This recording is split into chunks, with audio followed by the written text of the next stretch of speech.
So throughout the course of me being a musician, I've come across stereotypes that people hold against us, that we hold against ourselves, and today I wanted to go over some of those. I've compiled 8 of the more obvious ones, and I want to go through each and see if they have any weight or if they're completely ridiculous. I made this list from personal experience as well as a handful of websites, seeing which was most common, just in case it didn't happen to line up with my personal experience. And there were a few that were really common that made me laugh. As usual, if you like what you see here today, please comment, like, subscribe.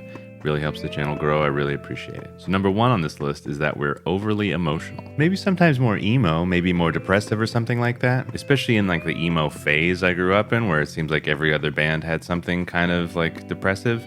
Sure, totally. I think that stereotype made a lot more sense before all of social media started. I think the comments section of basically every single social media platform is filled with people more overly emotional than a stereotypical musician. Certainly more combative. Who knew that it would turn out that nobody has control over their emotions? In reality, I don't think it's an overly emotional thing. I think it's a sensitivity thing. Musicians might be a little extra sensitive, but that might be an advantage, honestly. When making an arrangement, having a good idea of like, ooh, that feels right, that feels sad, that feels like the emotion I'm going for in this piece, that's important. So constantly flying off the handle, I don't know about that, but more sensitive? Sure. Number 2, that all musicians are good at math. This must be some sort of stereotype involving classical music or maybe jazz, but I don't know where this is coming from. If I were going to say that any musician would be somehow better at math than anyone else, it would probably be a piano player or a drummer in like the prog metal or jazz scene. When someone's playing with like half of their body in one time signature and the other half in another time signature,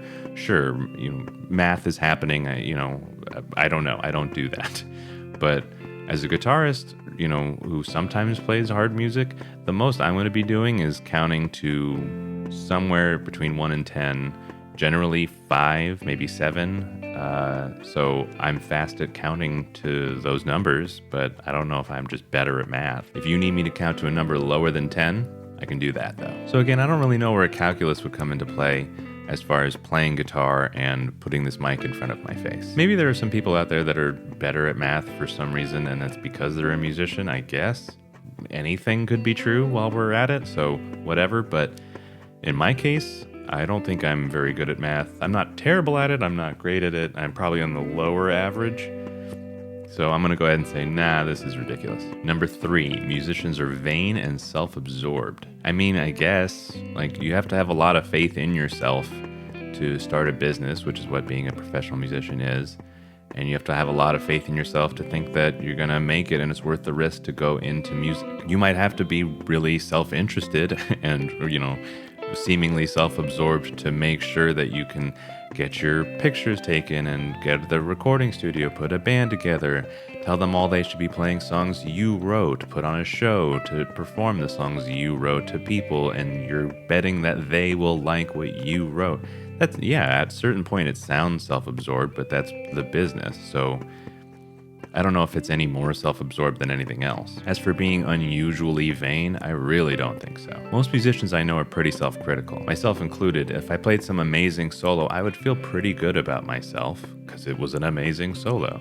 If I played a terrible solo right after that in the same set, I would feel pretty whatever about myself. And over time, I've gotten better at kind of compressing those emotions. Like if it's a great solo, I know that was a great solo. Maybe the next one won't be. Take the little win and be happy with myself. If I do a terrible solo and make a mistake or something where I would normally have gone, oh, I'm a fraud, what am I doing? I've, learned how to lessen that feeling to like, can't all be zingers. What are you going to do? All right, great. Move on to the next thing. I think that's a pretty normal amount of self-critical, and that's how most musicians I know are. Generally, there's a time, though, when you play a great solo and you're like, I'm a genius, and you play a bad solo and you're like, I'm a fraud. And maybe that can come back to being overly sensitive or emotional, but whatever. So vain and self-absorbed, I guess, not any more than anyone else who stands in front of a microphone, though. Number 4, musicians use drugs and alcohol heavily. This one seems pretty unfair, as it basically describes anyone with a nightlife profession. I've also played my fair share of bars where the band are the most sober people there. This is definitely an old stereotype left over from previous generations, because at this point, every musician I know is too busy juggling too many things. At this point, a musician would network, gig, record, teach lessons, make content.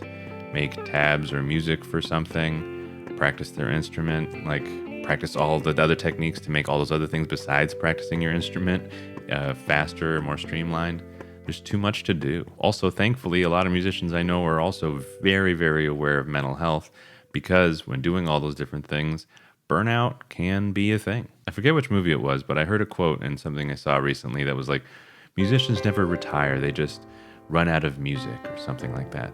I don't know. It seemed like something where it's like, yeah, if you made like $20 million when you're 30 or something, and then you're like, oh, I can't make any more albums, then yes, you'd stop. But I don't think that's how everyone works. So as far as this stereotype goes, I think maybe it was true, certainly so for a lot of people, but it may be getting less and less true, which is wonderful news. Number 5, musicians are always late. I think there are just people who are late or on time or early. That's just it, like no matter what, whether or not you're a musician. The only thing I would say is that if you happen to be dealing with a musician who is one of the late people, you may get a relatively annoying reason as to why they're late. There's definitely been a handful of times where I've been like, hey, so are we meeting at 8? And the response I get is, I don't know, man, I'm just following my inner flow. That's happened enough to the point where I know to just say, yeah, whatever. Definitely not just a musician thing though, so no. Not true. Number 6, musicians are disorganized. With the exception of the people I just mentioned who follow their inner flow, no, this is absolutely ridiculous. My desk might be a tad messy, but I know where everything is. I have boxes of crap, and I know what's in each box.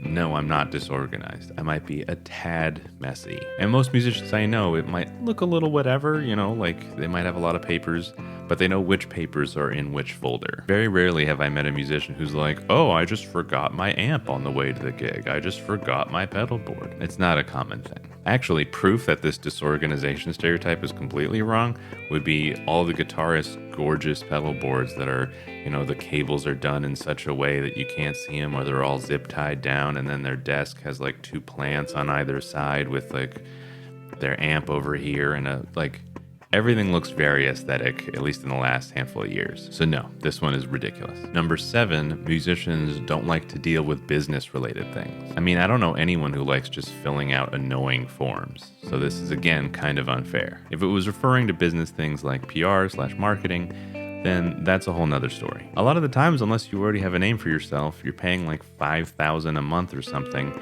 to basically get someone to send your music to blogs. They'll review it, they'll put it on some playlists, and then that's it. Then you're just out $5,000 for what? Sometimes it's really, really helpful and can do wonderful things for your career, and sometimes it's a terrible risk. When I hear that musicians don't like to deal with business-related things, I think they're maybe referring to PR marketing or maybe accounting, as if anyone loves doing that besides accountants, and thank goodness they exist. But again, I don't know if this is completely true. There might be some apprehension, but I don't know if there's like a refusal to deal with any of it. I know me personally, I don't love the idea of doing all of that myself, but if I'm working with people, it feels like we're working towards something and I'm not just filling out forms by myself for no reason. Number 8, the one that probably stings the most, is musicians are always broke. The percentage of musicians that are absolutely killing it from just gigging is definitely getting smaller and smaller, which is sort of depressing, but there are other avenues that have opened up that make a life as a musician possible. It's obviously tough, and music as a career is tough. I've definitely had like months where it's like, wow, this is great, followed by 2 months where it's like, oh no, followed by 2 months where it's like, hey, this is great. Like, it can be, pretty stressful to ride that roller coaster for sure. At the very least, when you ride that roller coaster, you really learn how to manage your money. So I don't think the broke stereotype is necessarily true. You might just be catching a musician at the bottom of that roller coaster ride and it'll go up again. And if you catch them at the bottom of the roller coaster ride, buy them a cup of coffee, please. If they're, the kind of musician who only wants to do one thing and doesn't want to diversify the different ways that they can make money, and they don't get lucky, then yeah, they might be broke. So this is just a list of 8 stereotypes. I'm sure there are more. And if you've come across any, please let me know in the comments, especially if you've come across one and you're like, wait, where is that from? Thanks very much for watching, and I'll see y'all next week.